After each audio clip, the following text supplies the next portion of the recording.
Impact segment tonight, crime, guns, and sanity. Today on Capitol Hill, more hearings about gun control. A lot of blather, nothing urgent. We'll have the inside story with Rosen and Cameron of what went on in just a few moments. But here's something really interesting. On the front page of the New York Times today, they actually ran an article that said despite Chicago's tough gun laws, the murder rate there continues to be out of control. Last year, more people were killed by Chicago gunfire than among coalition forces in Afghanistan. Can you believe it? 440 people, including as many as 57 children, gunned down in the streets. Now, the Factor's been reporting about why this is all happening, but apparently we overlooked one thing. Now, there are contributing factors that are not under anybody's control and may seem odd, but it is factually true. One of them is actually the weather. There is a dramatic increase in gun violence when it is warmer, and we are having this climate change effect that is driving that. So global warming, partially responsible for the murder rate in Chicago. Good to know. Joining us now from Washington, Kate Obenshain, a Republican strategist, and Kirsten Powers, a Democrat and Fox News analyst. So Powers, I thought it was a good sign. The New York Times actually going against their editorial policy and reporting on the gun madness in Chicago. And you say? Yeah, I think it's great, though. The editorial page and the news page are not connected. They're completely separate things. Oh, I didn't know that.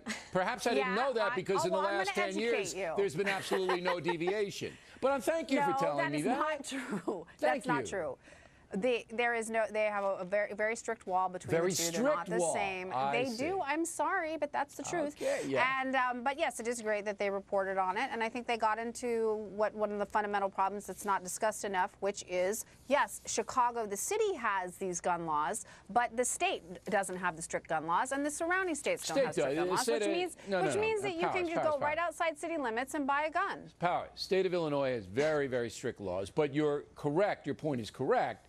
That you can go outside of New York City, Washington, D.C., Chicago, and it's easier to buy a gun. But the problem is that's not going to change with any ban because there are already 300 million plus guns on the street. Yes. Okay, so not going to change. Now, Gabby Giffords, the former congresswoman from Arizona, was shot, and terrible.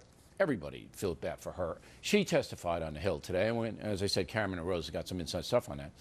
But that was a very emotional moment, Ms. Obenshain. And she's appealing for much tighter gun laws. And you say to her? Right. Well, I say to her that it's a tragedy what happened to her, just as what happened in Newtown is, and that has to be acknowledged. But what is great about the New York Times article today is that they broke through sort of the swirl of emotion and actually pointed out the fact that these oppressive gun laws are not working, in part, not just because guns are available elsewhere, but because criminals do not buy guns from licensed gun owners. They're not just going across the border to buy guns. They buy guns from other criminals. They don't care what the gun They don't care where they come from, right? As long as they get a discount on them.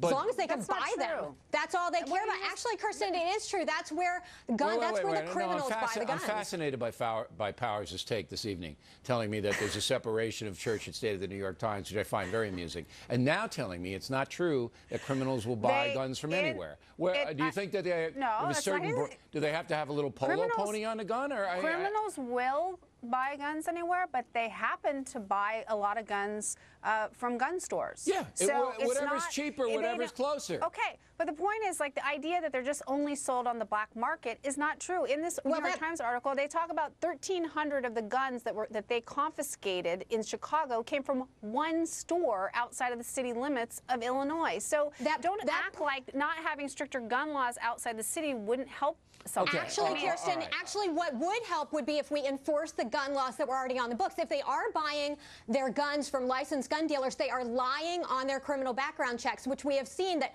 Joe Biden said, hey, we don't have time to check the criminal background checks. Well, you know what? That's why that's a law. These people would not be able to buy guns from licensed dealers. Unless they committed fraud on the thing. Which brings me back to my point, which the New York Times did not address, and the pinheads on Capitol Hill won't address.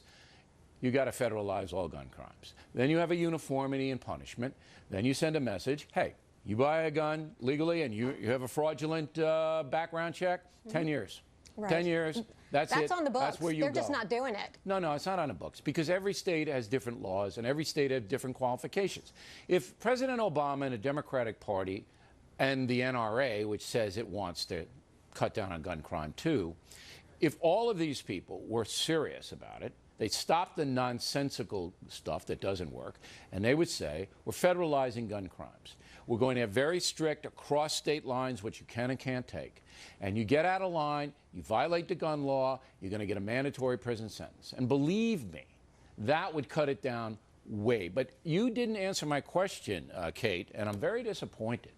Gabby Giffords, there right. she is.